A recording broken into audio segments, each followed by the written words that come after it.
Hey, aloha, y'all. So good to see you. So good to be with you. Thank you for being here, whether it's live or by rebroadcast. I am delighted you're here. So, today, this particular broadcast is reading my book, The Art of Spiritual Leadership 40 Laws to Transform Your Life and the World. Of course, you could purchase it if you wanted to, and all the normal booksellers have it in Kindle or e-reader and soft cover and hardcover, all that's possible. You could also get the Audible version, which then begs the question, Daniel, why are you reading it out loud here when somebody could get the Audible? And the reason is because, well, one, it's free for you this way. Two, it gives me a chance to share some other stuff or behind the scenes type information that was not there in the Audible version. And three, it gives us a chance to interact and for you to ask questions, make comments, any of that. So, on that note, I will start reading in a moment, and I will not notice if there are comments or questions while I'm reading. However, I will pause at times and check for that. So, does that sound good or awesome? That's my big question to you. Now, also, and if you're watching by rebroadcast, feel free to drop questions or comments in the chat on whatever platform you're working with, and I will happily respond in time. So let's get into it. We are cranking along. We are in chapter 2, which is titled The Crack. Not that kind of crack. The crack that breaks one open, that is a part of everybody's growth and spiritual journey. In fact, as we go into the 3 levels of mastery, I'm going to turn back to get to one of my favorite ever quotations. Oh, I think I can find it.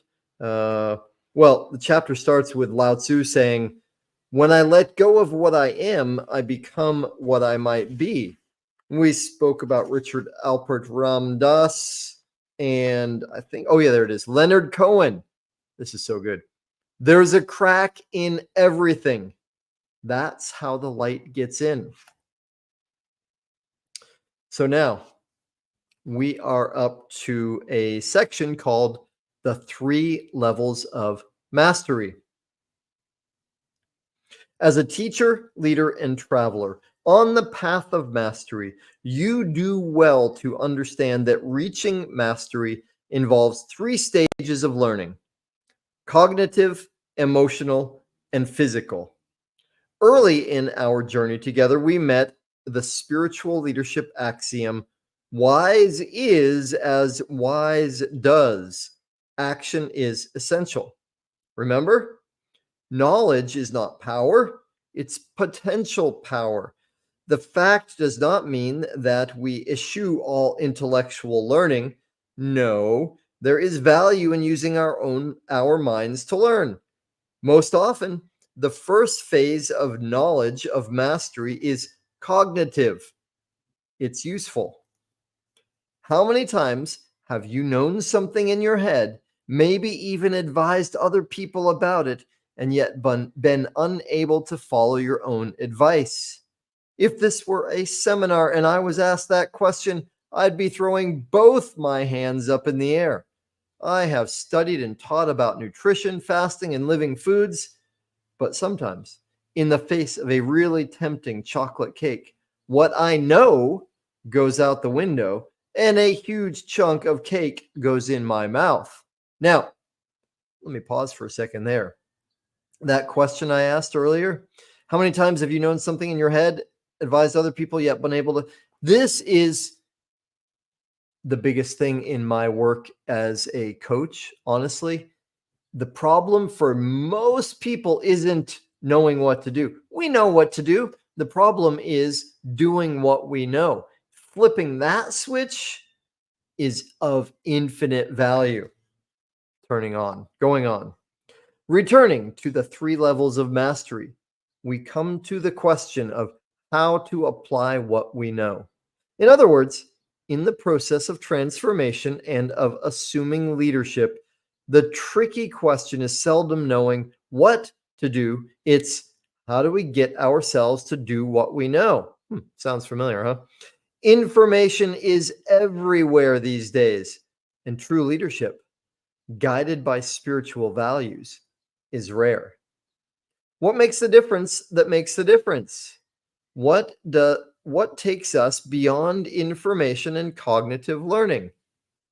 Humans will apply what we know in our heads when we have an emotional reason to do so, when we care, when we are compelled by the desire to avoid pain or to get pleasure for ourselves or those we love.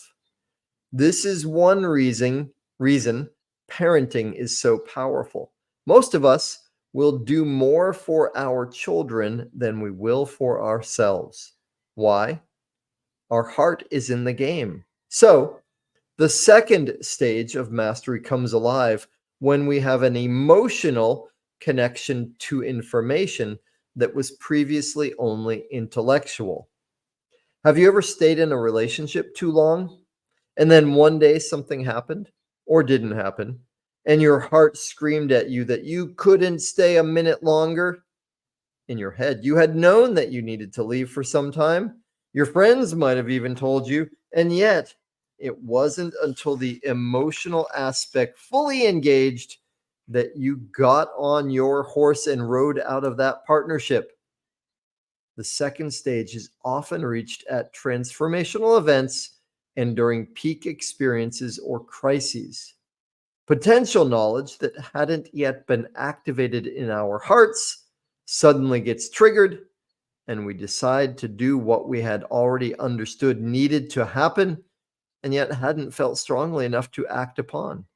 Potential becomes actual, and we change.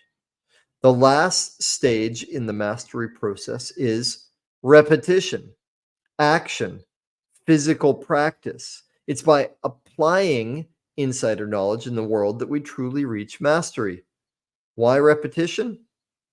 Anything worth doing is worth doing poorly at first and then over and over again. Few of us are immediately great at something we try the first time. We say things like, practice makes perfect for a reason. Better, though, is practice makes progress. The first time I lifted myself into a handstand with straight legs, a feat I'd coveted for years and worked toward, I was elated and shocked. My friend and teacher who'd helped me with it, Edward Clark, immediately said, do it twice more, and then you own it. However, in life off the mat, it often takes more than 3 tries to own it, whatever it may be. What's most important is not the number of repetitions, it's that our dedication to mastery pulls us forward into repeating and practicing the new attitude, behavior, or skill over and over until it's part of us. Aristotle put it this way: we are what we repeatedly do. This third stage, the physical aspect of mastery, correlates to the fourth stage in another systematic analysis of learning. In this fourth stage model, we move through. Okay, let's just pause for a moment and check in with how things are going here on the tech side of life. I think we are doing all right. And yeah, it looks all good. Do we have what we need here? Hello, hello. Ah, there we go. Okay. So, no questions so far. All right, we go on. What is it? In the 4-stage model, we move through 1, unconscious incompetence. Ignorance is bliss. We don't know yet that we can't do something. Children often assume they know how to drive a car until it's time to try it. I got a rude awakening with this one when I borrowed my aunt's car at the age of 13, not knowing that it won't shift into gear if the transmission fluid is too low and that hers leaked, I had to call my father, confess, and ask for help to get the car back. Oops. This stage, unconscious incompetence, is when we don't know what we can't do. Second, conscious incompetence. This stage is where we realize just how challenging something can be. In my yoga teacher training, I had trainees teaching on the first or second day. There were many benefits to this strategy, one of the chief ones being that when we do something for the first time, we often realize how difficult it can be. The trainees' motivation for study and applying themselves skyrocketed. In this stage, we recognize that we cannot do something. Number 3, conscious competence. Here we can do something, and it takes a lot of focus. When I first learned to drive a car, after my aunt and father eventually forgave me and drove with parental guidance or a teacher, I didn't want the radio on. I didn't want to engage in conversation. I needed to pay attention to the road in front of me, to the rearview mirror, to the other cars, to my turn signals. I had to pay conscious attention to all of that. And if I did, then I was a competent driver. Unconscious competent. Number 4, unconscious competence. This is the last stage in this system, which correlates to the third level of mastery, meaning that we have become so competent that we don't have to use our conscious mind to perform the task. While it took a lot of focus to drive in the beginning, now most of us can drive while listening to music, talking on the phone, eating, putting on makeup, and following our GPS all at the same time. If it seems I exaggerate what we can do at the same time, it's true. And joking aside, I do not advocate distracted driving. The truth, though, is it's common. Not only that, we can go from point A to point B, and when we arrive, not remember the drive at all. When we have used the tool of repetition sufficiently, our practice imparts skills, habits, and even ways of thinking that become ingrained in our being. They are physical, and we own them.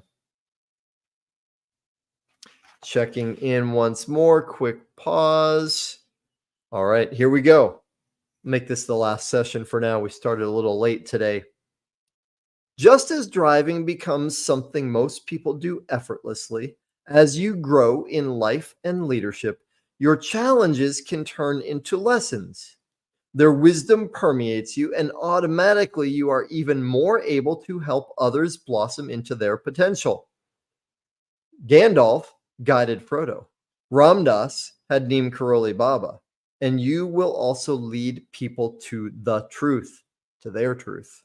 In Indonesian, the word guru simply means teacher. When I lived in Bali, and a native speaker, friend, employee, or otherwise would help me to correct my language errors, I would respond with "Makasih Guru," which means thank you, teacher.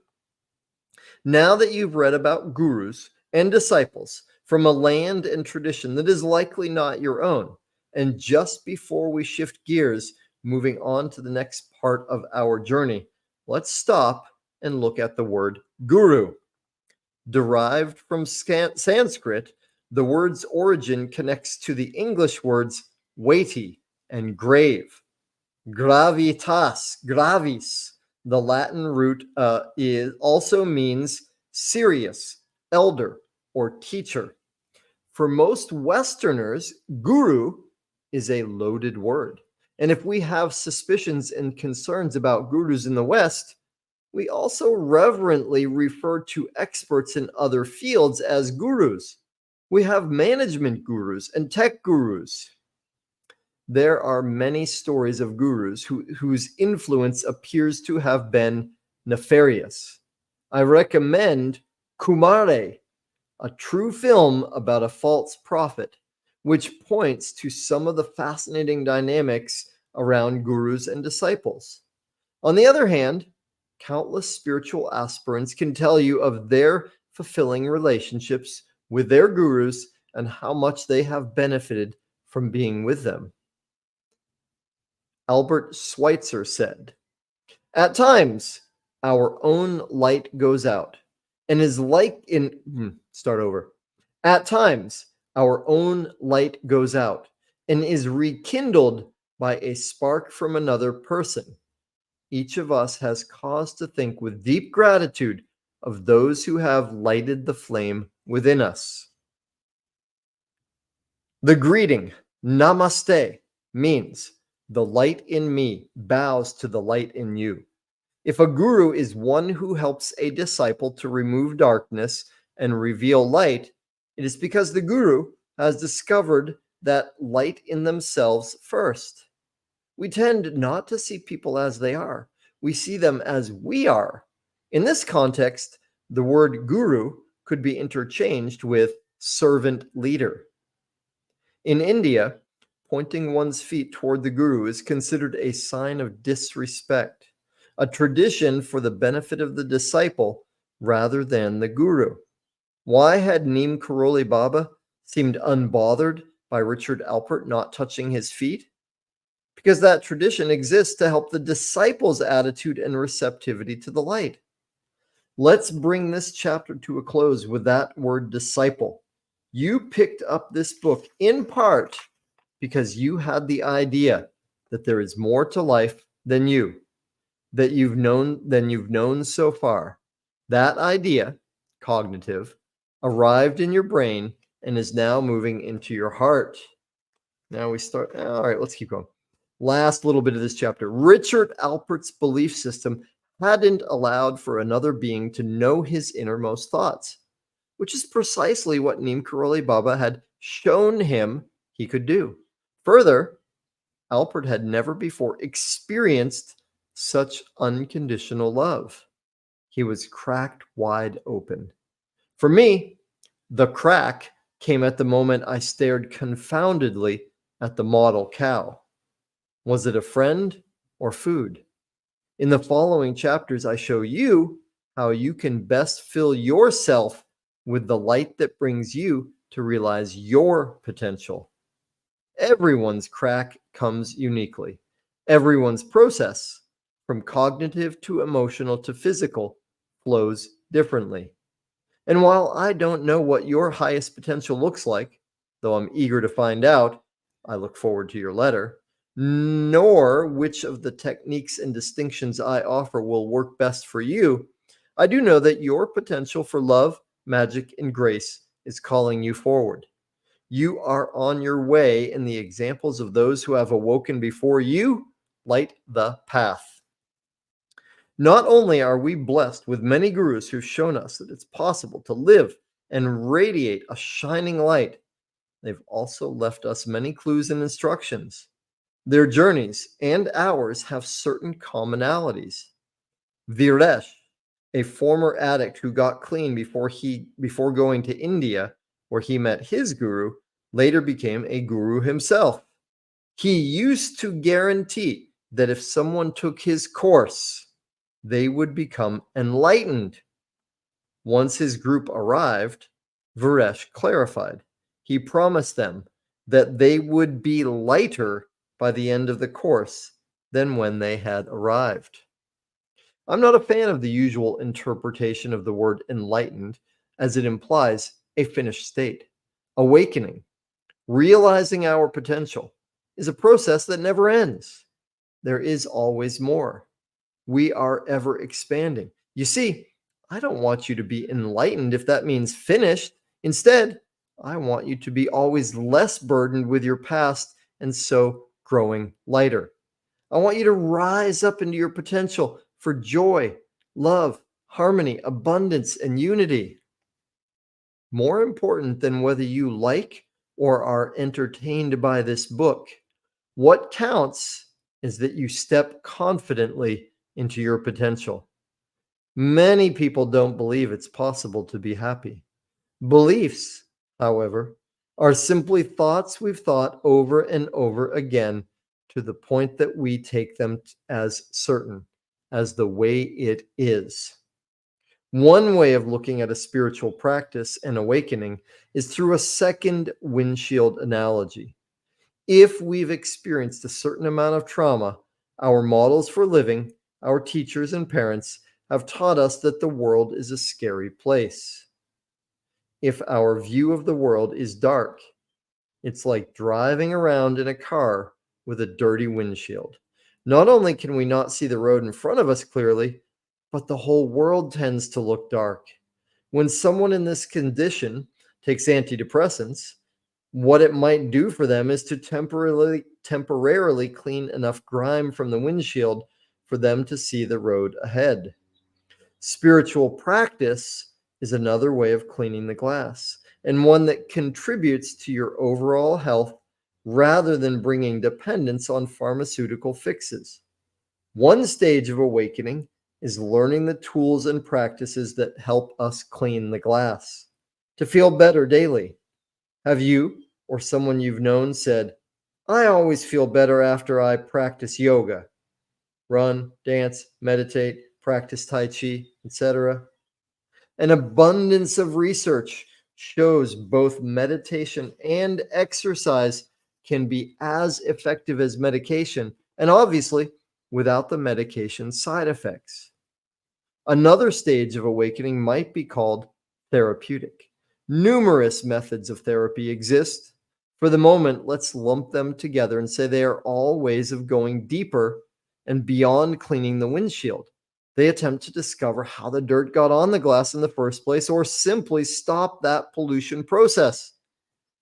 Every step toward learning to clean the windshield and reduce the dirt production leads you to feel better and better. That's why personal and spiritual development is so valuable. It's immediately useful and has longer-term benefits. I'm a fan of optimizing. Let's do everything helpful on our way to remembering who we are. The Lord helps those who help themselves. In the next chapter, you will get the chance to benefit from the truism that James Brown riffed on. You've got to get down to get up. Into every life, some down must fall. And I'll share with you one of my personal and literal face down moments, as well as how a legend of the music world turned her battered face into a deeply satisfied spiritual smile. First, though, some opportunities for you to reflect, explore, and expand.